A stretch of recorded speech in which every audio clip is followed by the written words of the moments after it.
Welcome to the Ground Jewels. My name's James Dixon, and today we are talking Ibrox. Fantastic. Finally to be getting around to this. We're talking Ibrox with Martyn Ramsay. He's a Rangers fan, he's a podcaster, he's an author about Rangers. He won't be what you expect. He's not the tub-thumping, Union Jack waving, unreconstructed football fan. He's a very modern football fan, very thoughtful about his club, and the stadium and the role that it plays in Scottish football, Scottish society, and also British football and British society. And I think you'll really enjoy the chat with Martyn. I certainly did. Before we get into our interview, we always do a little bit of news from around the grounds, and we've got some big ones this week. Newcastle United. There's some rumblings there about whether to replace St James's Park or to build a new arena. So obviously Newcastle, fabulously wealthy after the investment by the Saudis.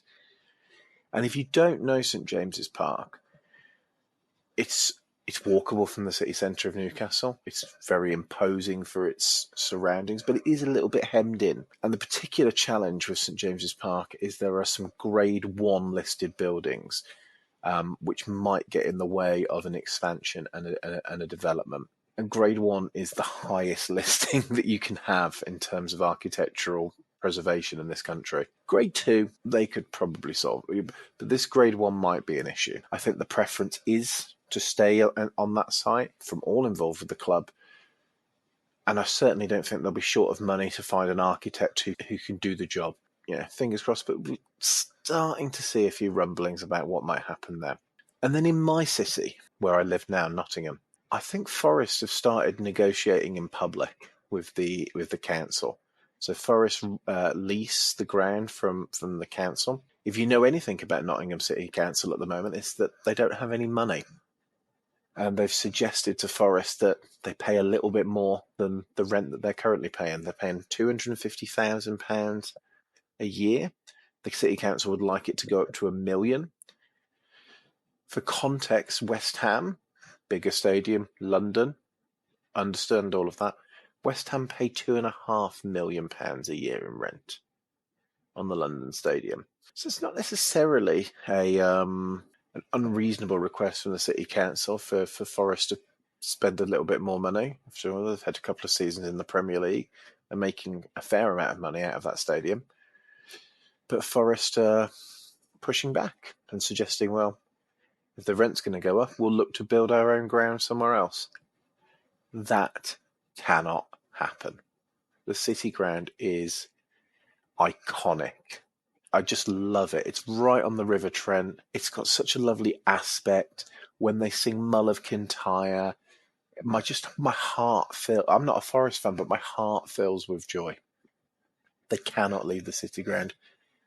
And I don't think they will leave the City Ground, and I very much hope that this is negotiating in public. But the council are up against, a really tough budgetary situation.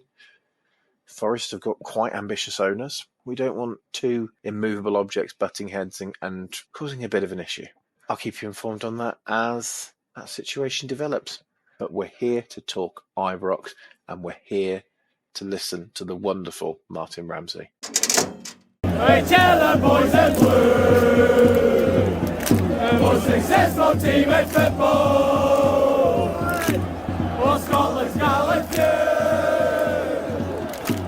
The times they have been hard, oh, followed in a car, and you'll always hear us roaring from the stands of Ibrox Park. So today on the Ground Jewels, I'm joined by a part-time podcaster and a full-time author, or a part-time author. We'll find out in a second. He's a supporter of Rangers Football Club, and it is Martyn Ramsay. Martyn, welcome to the Ground Jewels. Oh, thanks for having me on, James. You're repaying a favour after you came on my podcast a wee while ago now. But yes, definitely part-time author, if anyone from my work is listening to this. And that authorship might just be getting parked for a wee while, given the birth of my daughter a couple of months ago. So yeah, scribbling when I can, but certainly very much still podcasting when I get the opportunity. And I want to make it clear to Martyn's work that this is being recorded outside of work time. So, please don't sack him. Martyn, Rangers fan, Ibrox. I've been there very recently. I was so, as people who listen to previous versions of this podcast will know, I was so impressed by the stadium tour. Unfortunately, still haven't seen a match there, but the stadium and the hospitality of everyone involved with Rangers that day was second to none, and it really was a sort of first class experience. Can you take us back to when you first went to a game at Ibrox? I can. It was the end of September 1986, what we would call the September weekend. Not sure if that is a bank holiday weekend throughout the country, but it certainly is up in Scotland. And it was Rangers versus Aberdeen. Graham Souness had arrived officially at the start of that 86-87 season. He was announced in the April of 1986. And this was my first game. I'd been badgering my dad. You kind of fed up seeing him disappear at lunchtime on a Saturday and not being able to go. I was 5, and I think he rightly felt I'd be bored for the majority of it, which I probably was. But those moments of excitement were just kind of captivating for anyone my age and older, I imagine. I didn't know at the time, but certainly looking back, it was quite a symbolic day, almost like a kind of passing of power. Rangers won 2-0. Souness scored the first goal. And Aberdeen, still managed by Alex Ferguson at the time. He would leave for Manchester United 4 or 5 weeks later. Probably checked out. There's an interview with both of them after that game, because this is after the Mexico 86 World Cup, where Ferguson had temporary control of Scotland. He left Souness out for that crucial last group game against Uruguay. Quite a physical Uruguay team. Could probably have used Graham Souness in that midfield. And it was a big kind of story, and they did their post-match interview together, almost as a kind of easing of that tension.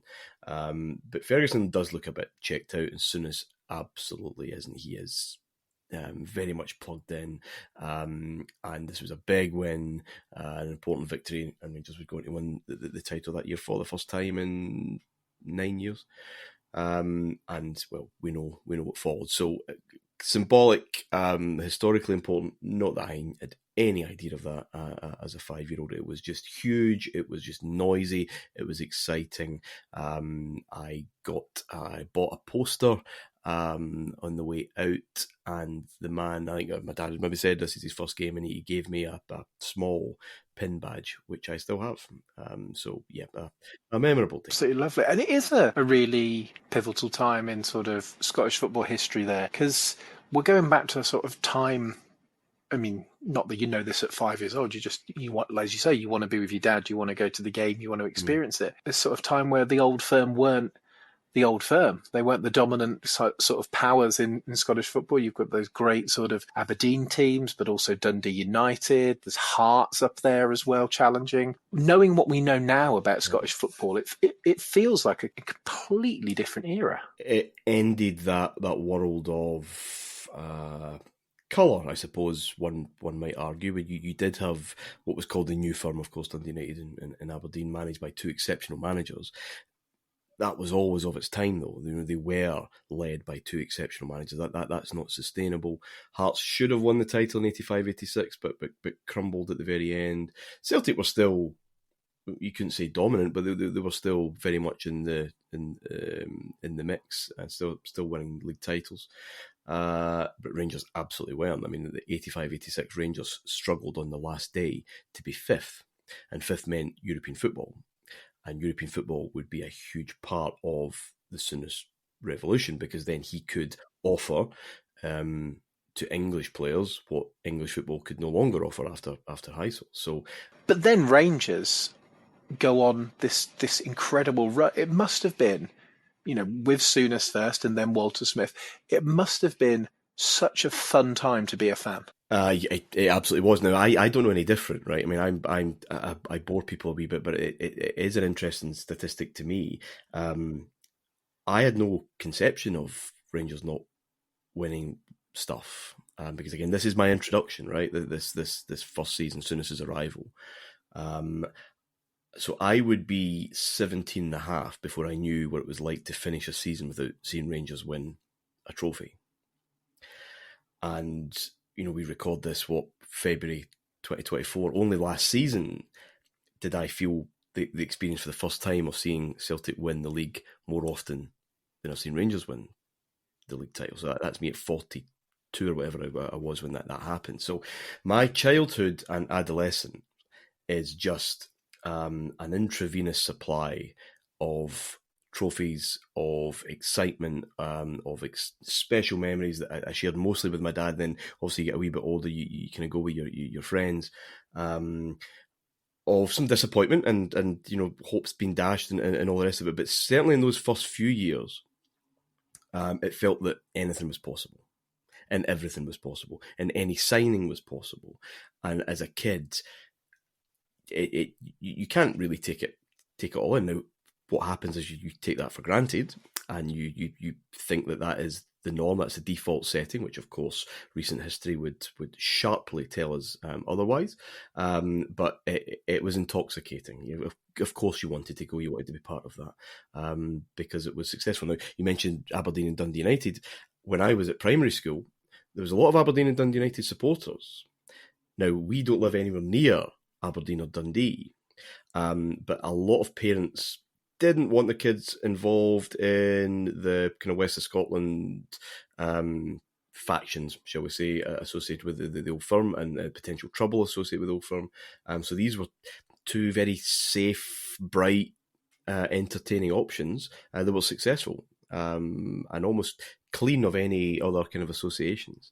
And that changed quite sharp in the late 80s. Because you mentioned sort of any signing is possible, and I think that's an allusion to the Mo Johnston signing. Souness, to his credit, saying that we're in the market for Catholic players as well. I understand that it wasn't strictly, and maybe it's more so sort of on the Celtic side, it wasn't strictly that Catholic players played for Celtic, Protestant players for Rangers, sorry. But I guess that's the narrative. Looking back, I think it's better that you look back than with you try and remember what you as an 8-year-old thought of it. I'm sure you thought, we've got a new striker. But is that as big a moment as it's sort of portrayed to be? And what's the sort of ramifications around the fan base? Because Graham Souness is also the manager who goes and sticks a picture of the Queen up in the dressing room at Ibrox. So there's a bit of a sort of duality there. Okay. Yes, it was huge. It was genuinely seismic. Don't try downplay any sensationalism around this story as if that's just tabloid kind of reporting. It was massive at that moment, and I was aware of its importance. I remember distinctly my dad getting me up for school, disappointed because Maurice Johnson was signing for Celtic. He was coming back to Celtic. Now, Mo Johnson had been a good player for Celtic. He'd been a good player down south. He'd gone to Nantes, and certainly when we saw him back at Scotland, he was a far better player than the player that left. He was a rounded forward. One of the best rounded, fully formed forwards in Europe at that time. And this was bad news that he was coming back there. Now, the deal obviously broke down. I could do a whole hour on that. I won't. But safe to say that Celtic had paraded him without the paperwork really being done, without the deal absolutely being finalised, every aspect of it. As soon as got wind that it wasn't complete, he wanted to do it. Walter wanted to do it eventually, and David Murray needed, I think, a wee bit more persuading. But eventually, no, it's something that we have to do. They got that. They got that in motion, and the deal was done. There's so many aspects around this signing. You mentioned it is too simplistic that Celtic have Catholic players, Rangers had Protestant players. Celtic, I think, here's the irony: Celtic were formed for religious purposes or quasi-religious purposes, very much so for the as a kind of charitable and religious outpost, I suppose, for the Irish Catholic community in Glasgow in the late 19th century. They discussed the possibility of having an all-Catholic team, but it was it was never taken on. It never could be taken on. How successful could they have been with limiting themselves to what was at the time a relatively small percentage of the population? So that never ever took root. But still, they were the Catholic club. The following was predominantly Catholic. Their board was predominantly Catholic and exclusively Catholic until 1991. Jock Stein, the best ever manager, of course, a Protestant from a very strong, staunch Protestant Rangers supporting family, as it was, wasn't allowed to take a position on that board post retirement. He got the opportunity to manage their pools thing. So there were still aspects of that. Rangers weren't formed for those auspices. They were just simply formed for, four lads wanting to have a football team.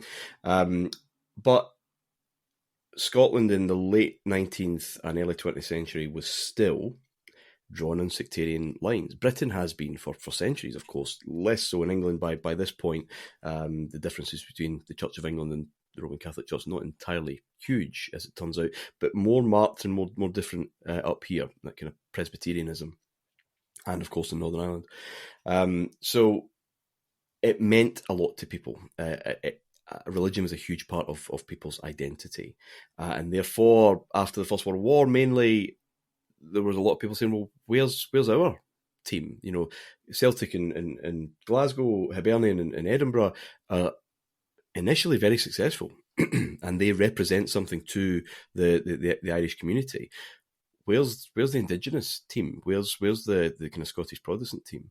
And Rangers, Hearts to a lesser degree, Dundee and Dundee to an even lesser degree, but took up that mantle because they were just bigger, I suppose, in these cities, and very much took on that role and made it very exclusive. And Rangers did have a policy, a practice of ensuring that no known Roman Catholic was signed pretty much after the First World War, certainly in the 1920s.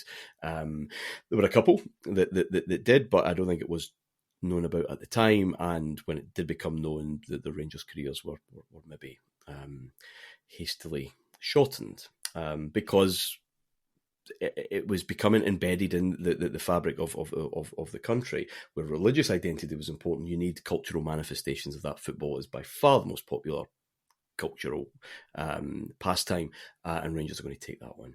That starts to disintegrate. Obviously, in the 1960s, employment law, employment practices are modernised. Discrimination is less, certainly less overt. Is harder to do, and mixed marriages mean that you've got families where it's just simply not as binary as it once was. And Rangers are very much, by the 1970s, early 80s, under huge pressure to end this because it was illegal. One could probably successfully argue, but it's ridiculous. And it's real pressure. Now, the Rangers' argument would be, and it was, look, we could sign one Roman Catholic, we could sign 10, but will they really play for us? Is this going to be a thing that works? Are they really going to bleed blue when times are tough? And Rangers romanticise effort more than skill at times. The Rangers fan base and the club. This issue of character kind of running through it. And it is quite a Protestant thing, I suppose. So that was the response. Well, where would the value be? First start, who's going to do it that's at any use and is good enough? But when push comes to shove, is this really important? And that's what the Maurice Johnson thing shattered. Because Maurice Johnson in that first two seasons, I would argue, and he was sold just because Ali McCoist and Mark Hateley came into an incredible partnership. He went to Everton halfway through his third season. Was excellent, but also unbelievably committed. And it blew that perception to smithereens. And I think fans realised, right, what? I wouldn't give my all for Celtic, therefore how could a Celtic fan give? And it's a Celtic fan, by the way, who had written in his autobiography how much he hated Rangers only 2 years before. This is a very overt, he'd crossed himself walking off the pitch at a recent cup final. He spat at a Rangers player. This was an antagonist. And if I was that, how could I ever play for? How could I ever do that for Celtic? Therefore, there's no way he could do that for us, and that shattered that. And it was about professionalism. Mo Johnston could have taken the easy route, which was go back to Celtic, the prodigal son. He would have improved them. I still think they would be struggling because as a club they really were on the precipice, to be honest. But it was an easy, safe journey.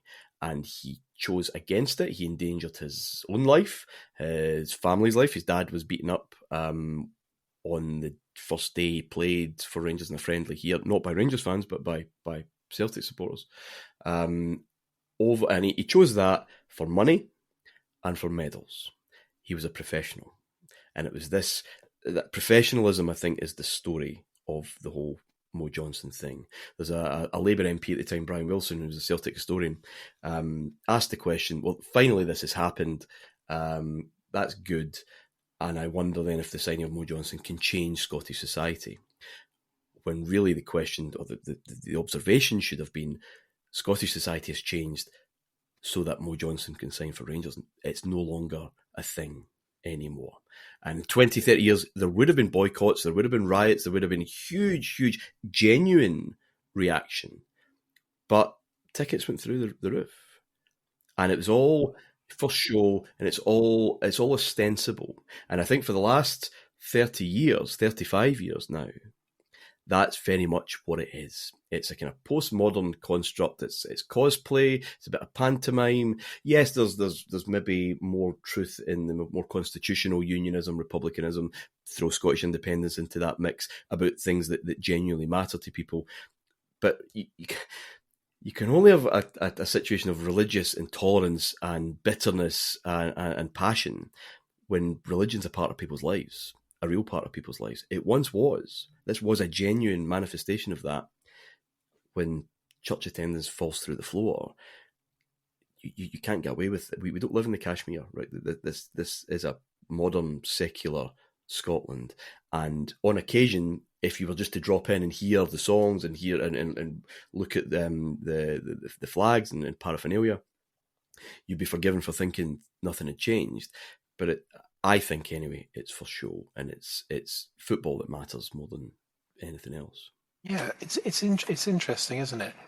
He's talking about this almost society and fans sort of forcing the change of in their football club, but no one would look at the Old Firm matches and say they are not some of the most passionate derby matches anywhere in the world. Certainly some of the fiercest atmospheres that you see in British football. So it's interesting that your take there is that it is a little bit for show, a little bit maybe braggadocious, bit of bravado going on. Relationship with those games sort of changed over the years, and I know there'll be ebbs and flows depending on whether you're up or they're up. Because I could imagine being a parent of a young child and say, "Okay, you can come to Aberdeen, but I'm not bringing you to the Celtic game." Yeah, my mother was very much of a similar mind. I was 8. My first Old Firm game was the Scottish Cup final in 1989. Rangers going for a treble and didn't manage it. Celtic pulled something out the fire that day. Again, a small victory in the grand scheme of things. But that was my first. And I think it was only because it was Hampden. It was only because we were in the stand, because we managed to get tickets through Richard Gough, funnily enough. So it was in with players who weren't playing, wife's officials, so be safe. It wasn't the terrace. In the nice padded seats at Hampden. There weren't padded seats in those days, but yeah, it was luxury for 1989 for sure. And yeah, going to Parkhead, I think I was 11, and this was not the Parkhead that you may see now on if there's a game shown live on telly. It was back in the dark ages. Really, it was a horrendous kind of stadium at that time, dangerous, but exhilarating when you won. So yeah, has it changed? No, I don't think so. I think when the day arrives and because I think, is it too blasé to kind of liken it to art? But you lose yourself in that willing suspension of disbelief a wee bit. You it's like, postmodern community singing. You can just dip into that for a day. It doesn't affect your working week. And I work in a team with committed Celtic supporters, season ticket holders, and we're very close friends, right? I mean, if this was a kind of genuine thing running through you, you don't have any of those friendships because you couldn't. Your rules wouldn't allow it. But on the day, it's part of it. And I think because of the Old Firm's history, they're almost not allowed to say that because it has connotations around transubstantiation and reformation and everything else. Whereas every football rivalry in the world must be like that. On that afternoon, Torino and Juve fans despised one another.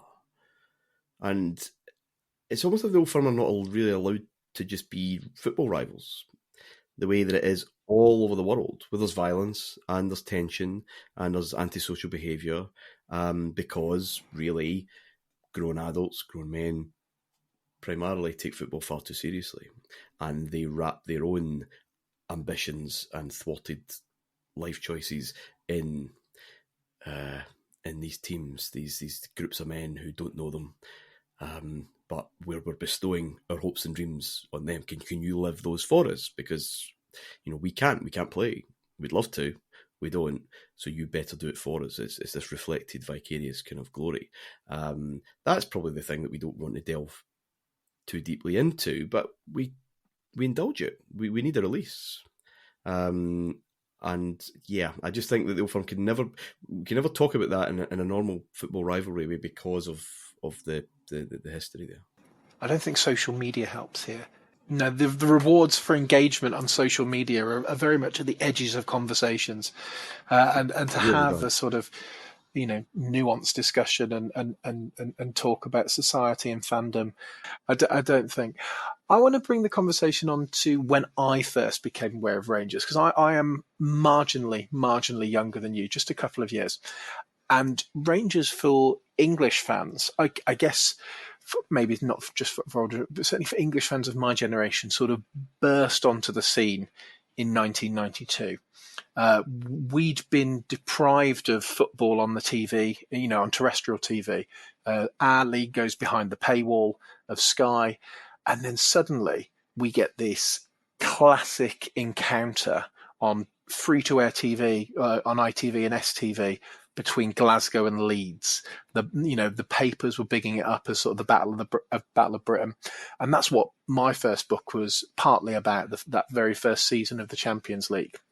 Rangers win that, go on to play Bruges and Moscow and Olympique Marseille in sort of couple of classic encounters that still leave some sore and some hurt feelings 30 years on, more than 30 years on now. Those European nights at Ibrox, and it's a cliche, I understand, but they look very, very special. And certainly, even looking back at the footage at the time, Elm Road, a great ground, a passionate ground. It's not a patch on Ibrox, for the atmosphere in that time. No, it probably wasn't. Again, we'll talk a bit about the stadium and how Ibrox kind of came to be, but at this point in time, anyone looking back at the Premier League years, for example, and those first, the Sky series, those first few, how many times are you basically looking at a construction site? Yeah. And Ellen Road's like that as well. It's not full for the second leg because these English clubs, now that they have this revenue source, are playing catch up with the Taylor Report, getting themselves in line for what we all know follows. Well, Rangers had done that 15 years earlier by this point, 10, 15 years earlier, with 3 stands. And that's how Souness sold the club, by the way, to from Butcher on. Look at this. He wanted to get them to Ibrox. So it was already conjuring up a good noise and this sense of modernity. And the Champions League was that sense of modernity. We invented it. It was our idea to kind of stave off Berlusconi's bigger Super League idea, which we're still talking about 30 years later. But so it felt this is where we should be, and that Ibrox was modern, and it was, and that this idea was modern, and it was, and that Rangers are taking the game into the next level, and we're not Milan and we're not Marseille, but we're not feeling that far behind, and it's only a matter of time, right? So it's optimism around the whole place, I think. Yeah, I mean, 92-93 is a special year for me. I'd been going sporadically for the few years before that, since 86-87, but 92-93 was the first year of a season ticket, when my dad and I season tickets together, and would travel pretty much everywhere, certainly in Scotland. So it was my first season of just going every week, almost non-negotiable. Parkhead, Pittodrie, Dens Park, you name it, we were going, and that's another level of fandom, right? That constant kind of weekly commitment. Midweeks at Aberdeen, not getting back home until after midnight and going to school the next day, and people wanted to speak to you. I went to Bruges when that Champions League group. That was my first European away trip, a day out of school, and again not getting back till 3:00 in the morning or whatever it was. But yeah, bouncing out of bed to go and tell pals about it. So it was utterly exciting. I was my mother wouldn't let us go to Marseille, so I was promised the final, and it felt as if we were going to the final. Just Nisbet's goal and the comeback against Marseille, everything just felt that way that football fans, they can kind of feel that. Sometimes we convince ourselves of it that's not really there, but momentum, this word momentum, we're talking about it right now as we speak, really, with Rangers clawing back that huge deficit, and now top of the league. You feel as if the wind is behind you. Now sport is a funny way of changing that direction, but it felt everything's pushing forward. So Ibrox was exciting. It's interesting though that the Leeds game that you would have watched, I mean, it did crackle, and when the teams came out, it was as loud as I'd heard it. That was quickly silenced, obviously, when Gary McAllister's volley into the top bag, and Rangers pulled it back to 2-1. But it was a nervy night, James. It wasn't enjoyable, and I think we felt we needed a third. And Haitley was through and goal, and he kind of pulled up, and I don't think he wasn't fit that night, and there was just a feeling that maybe we've just left this out. It was an edgy night. Marseille on the worst pitch and the worst night. Marseille had been to Ibrox in the summer to play a friendly, pre-season friendly, and they were out of this world. They were absolutely exquisite, and even in that pitch, they looked at just a different level, which they were. 2-0 down, and like, my word, if we get 5 more of these to sit through, we're just going to get toyed with here. And then Walter makes a bit of a tactical change. McSwiggan comes on, that looping header, and then Haitley equalises it. I had never ever experienced anything like that at 12 years old. Been to Ibrox many times, but this was just wild. Even in stands, we talk about in terraces, the old guy speaking about moving so far forward. I ended up a few rows down after the Haitley goal. It was just, and I keep going back to this word intoxicating, but that's exactly what it was. Right, we can do this. And, we could have snatched it, they could have snatched it, and then you're just on this roll, this absolute roll. And that final game against Siska, where we obviously needed to better Marseille, really, who were in Belgium. And listen, I was told we were going to do it. I was convinced that we were going to the final, and I was 12 years old at the time, and it didn't happen. And I was bereft. I was in tears. And I think I've been a cynic ever since. About 31 years now, because I totally bought it that this was something was going to happen in Belgium. They were going to draw. We were going to win, obviously. And it just didn't happen. And I was absolutely disconsolate for a few days. So let's talk about why Rangers had that fabulous modern stadium. It comes out of tragedy and the stadium disaster in January 1971, where unfathomable number of people sort of lost their lives. I worry that in England, when we talk about stadium disasters, we talk about Bradford, we talk about Hillsborough, obviously, we mention Heysel, but we forget Ibrox. And I think that, right, okay, I think there are two tragedies with the Ibrox disaster, clearly, for those impacted on the day and those affected, and the 66 people who went to the game and never came home. And that affects us as a club. Clearly it does still, and they're still remembered, and that's as important as it is to any club who's experienced that. But I think there's probably a second tragedy around that, in that British football looked at it with sympathy, genuine sympathy, of course, and went about the business. Instead of realising, is that really different to stadia up and down the country? Are the circumstances really that different? Do we need to start putting people first instead of treating them like cattle? Just on that, there are no new Football League grounds built between 1955, which is Southend United's Roots Hall, and 1988, which is Scunthorpe and Glanford Park. A 33-year period where no football grounds are built, and things like this are happening. Exactly, it's utter complacency, because it takes money.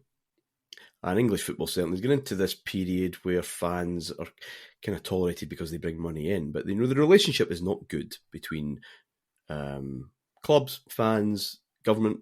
It certainly would become the case in the 1980s, when there is that should have been a watershed moment and everyone. Rangers had to do that. The stadium wasn't damaged in a way that was kind of, it's not as if it's some kind of other accident that's happened to the fabric of the building, and we've, a wee bit like, Old Trafford during the war, for example, where the club then has to actually do something about the actual structure.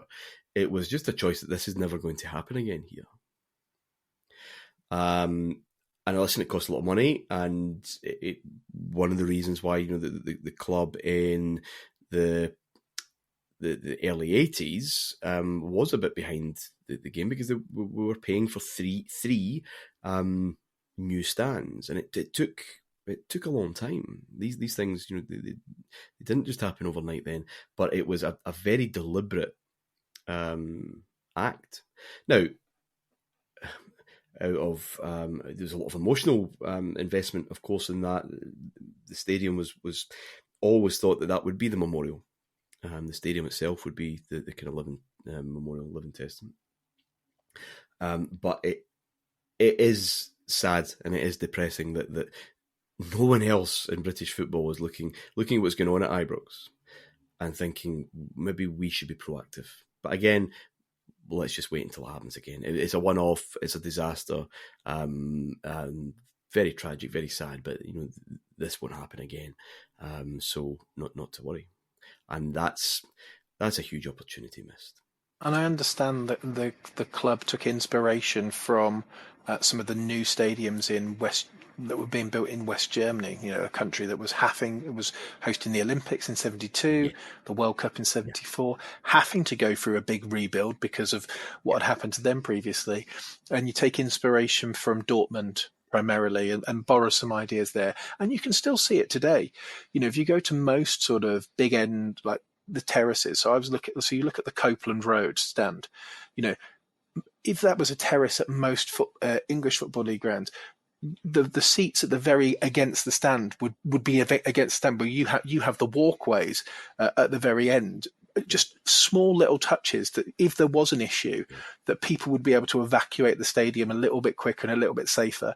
And I think it's to your credit that you're giving up a little bit in capacity, and obviously the financial implications of that, to make sure that the supporters are a little bit safer.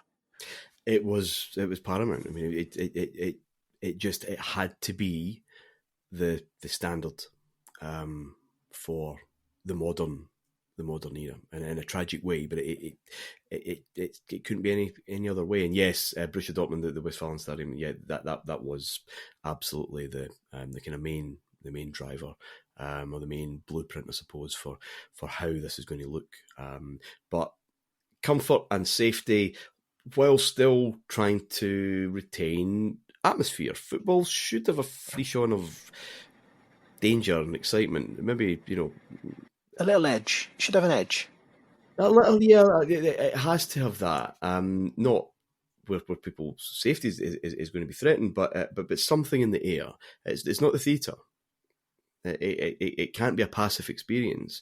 And so getting that balance right, which would be a criticism of a lot of modern stadiums, would we say a lot of kind of homogenous bowls that don't really seem too distinct from one another. So yeah, and listen, there's still that fabric, that main stand, which you'll have seen when you came up. That's remained. It's remained in place. The what we call the club deck, that third tier, which came in 91, I want to say. Now that is, I think that was really well done, actually, because it could easily have looked very out of place and ruined that prestige. It didn't. I think it was quite nicely fusing the modern with the kind of old. So we retained the main stand. Those three stands actually got mocked quite a lot. Subbuteo. It was called the kind of Subbuteo Stadium at first. You remember the colouring, it's all blue now, but it I think just for ticketing or whatever, they had red, yellow, brown, kind of weird kind of colouring around the stage. So it was kind of mocked as a kind of Matchbox thing. But yeah, as I said before, it was a huge factor in getting big English players through the door. And listen, if a club's successful and the feeling that it's going to be even more successful, that creates atmosphere. Not singing sections, not drums, not anything else. It's what's on the park and what's possible that creates that excitement. But managing to blend modernity with tradition, I think Rangers have got right with Ibrox for sure. And I think that's one of the reasons why that the stadium is so attractive to me. And we often talk about the influence of Archibald Leitch, and you would say that main stand, the Bill Struve stand, is his finest work. One of the great football architects, obviously working on places like White Hart Lane and Villa Park and Goodison and Tynecastle and loads of such fantastic historic British football stadiums. But he's a Rangers fan, and he pours his heart and soul into that stat. I mean, genuinely, I didn't expect. I expected it to be a bit fancy, and you've got the red brick facade, and it's right on the road there, and it's really, really imposing. But there's bloody marble in it. I don't know. Highbury, Arsenal, yes. I don't know anywhere of a football stadium that's got marble in it. It's mad. Yeah, I mean, Rangers have just released. Don't know if it's for full release or it's just for Rangers TV subscribers, but they released a film on Archibald Leitch, his whole story, not just. Oh, brilliant! The Rangers thing. Recently in January, I had the privilege of being one of the talking heads on it. But Simon Inglis, he's the absolute doyen of football stadium research and writing, a devotee of Archibald Leitch, absolutely the expert on him. He speaks very well in it. He was at the premiere actually on stage doing a Q&A, and it's almost a shame that if you've got any passing interest in football stadia, I'm not sure you know of any other architect involved, because Leitch just kind of dominates the scene, so much. But he was a Rangers supporter. He had built that first iteration, and the first Ibrox disaster, the Scotland-England game in 1902. He was there as a kind of almost a kind of temporary wooden structure gave way, and that could have been the end of his career for understandable reasons. But he had drive. He was an incredible salesman, and he managed to get back into position to build not the Ibrox as we know it, but certainly the main stand as we know it, and that is his pride and joy, and it is the best possible rule. I think it's probably fair to say everything there that you would expect of an architect like that building his kind of prime project, because of course that was his great love, and it speaks to the time. And going back to what we discussed earlier, there's definitely a Masonic feel to that that kind of facade, and the check floors and the pillars and all of that, and it's part of the story, but it is still something I'm not a particularly emotional person, but now and again it just catches your eye as you're walking down to the ground, and for all the modernity around it, for all the trappings of modern football that we either rail against or think, well, actually that quite works. There's something there that's been standing for over 100 years, and there's something very special about that, I think. Very much is special, and I'm allowed to say this because it's my podcast, but we've got Simon Inglis coming on to talk specifically about Villa Park in a month or so time. So that's going to be a really interesting episode as well. And I will probably throw some Ibrox questions his way as well, because that could just be a full-on Archibald Leitch love affair. Yeah, who is the second most famous football architect? I mean, at the moment, I'd probably say Populous, but that's a firm. That's not a person. There's probably different people working on different things, and that's also my plea to get someone from Populous on the show. So I don't want to skip over 9 in a row because I'm sure it's very important to you. But then one of the things that's possibly even more interesting to me is obviously what happens with Rangers and the poor administration and the punishment that you guys get, and sort of having to restart at the bottom of the Scottish league system, and then you're still selling out the ground when you're playing people like Cove Rangers and Brechin. Yeah, certainly when you look at it in black and white, it is Rangers. I mean, Rangers versus Stenhousemuir, for example, if it was a cup game in 1997, an early round of the cup, probably wouldn't fill out because, a lot of games to come. People have got to be kind of careful with the money. It's an option. Cup games are an option for a lot of people, blah, blah, blah. And, you do get these very healthy tendencies. At the start of this period in the wilderness, and I don't care what anyone says, it was an act of defiance. There was that, well, we'll show them we haven't gone. We're at the bottom again, but we'll be back, and we're not going to go anywhere. That isn't true across the 4 years or whatever it was that we were outside the top flight, and things got very bad indeed because the ownership was horrendous. And I mean, I'll say this: I didn't go near the end of, actually near the beginning of 2011-12, which is the season, Rangers' last season, the top flight before returning in 16-17. It was quite clear that the new owner did not have the club's best interests at heart. Now, all fans rail against their owners; they want more. They don't agree with what they've done. Had for breakfast or whatever. There's always that tension. But I think I'm pretty sensible. I think I understand that they will not get everything right. In fact, it's very, very difficult to get much right in football ownership. But if they've got the best interests at heart and they're putting their own money in, then I'll be there. When they're not, and when it's basically corporate rape, is what happened through those years. What choice have you got as a supporter? You can moan about it, but if you're still paying up, it's sort of so kind of hollow. And those marches to stadiums that we see, and protests against boards, where season tickets are still bought, pals.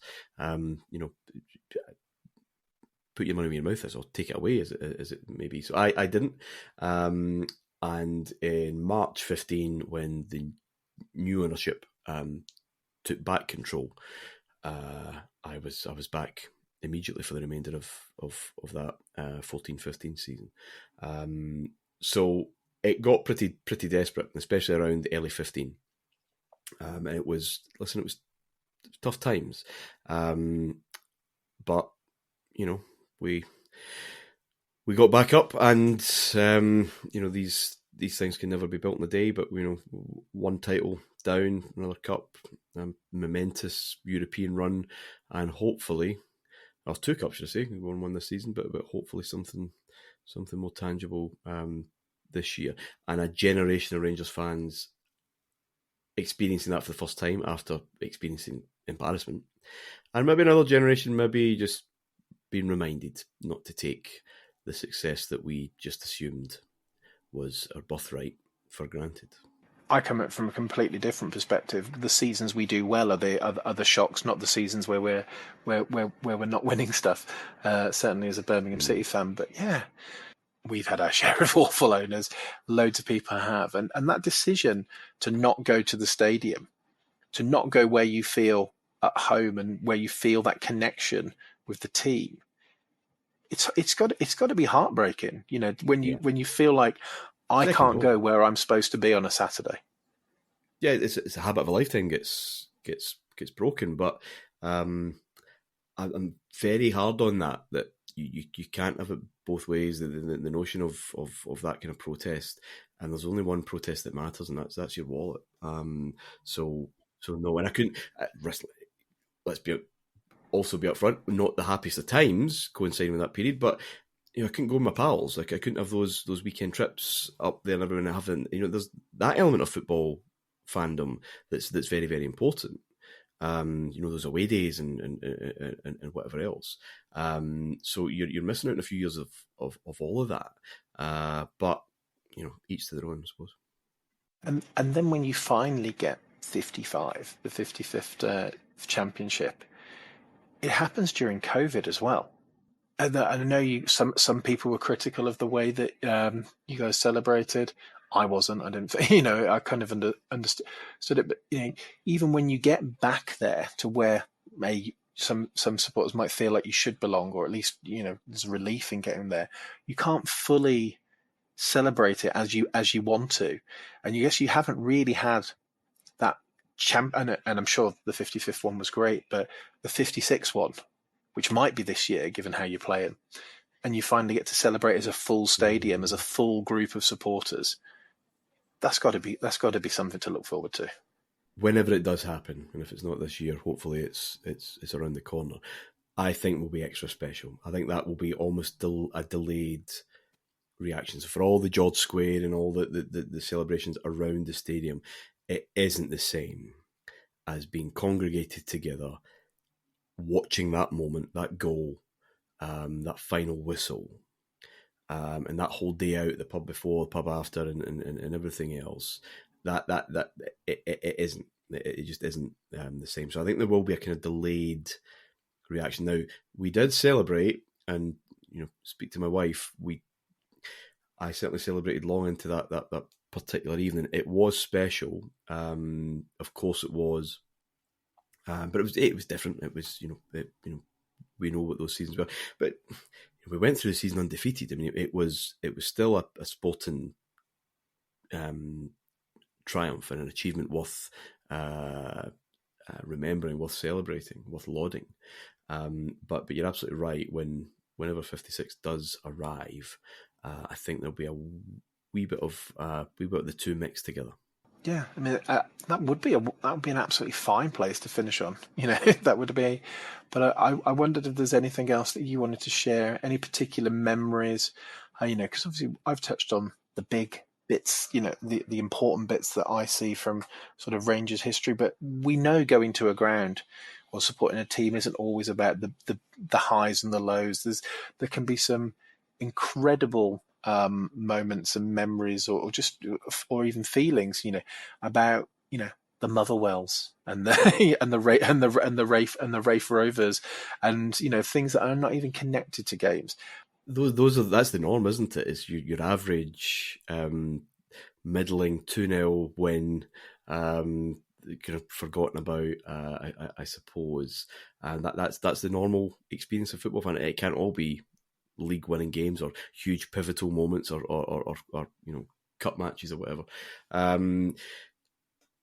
I mean, just that time, I guess, growing up and sharing highs and lows with my dad in the same seats, the same position, all the time. That's a really special thing, especially for West of Scotland males who are not the most communicative and demonstrative, and the conversation may well just be localised on how the Rangers are getting on or whatever else. So that's for through childhood and adolescence that is exceptional.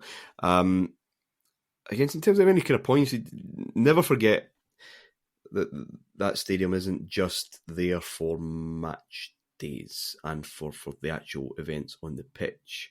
I guess some of the most poignant memories of Ibrox are the gates. Now we've got two. You've seen these two beautiful kind of iron gates on either side of that main stand, which have been there for years. And when there is a passing, I suppose that's where the tributes would be kind of left.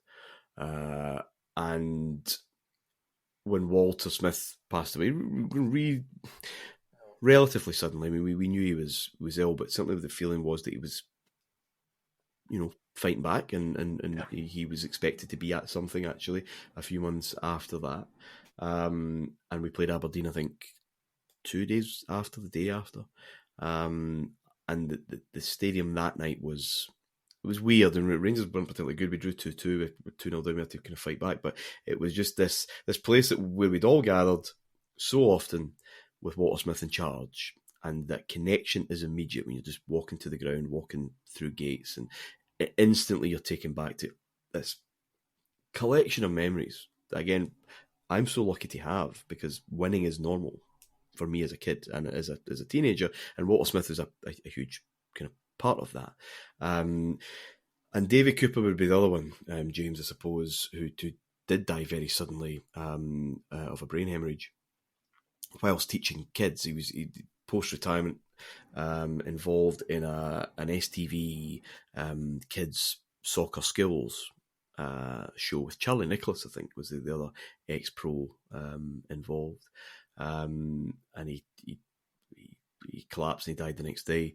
Now, Davy Cooper I just caught the very end of his career, but he utterly, supremely gifted.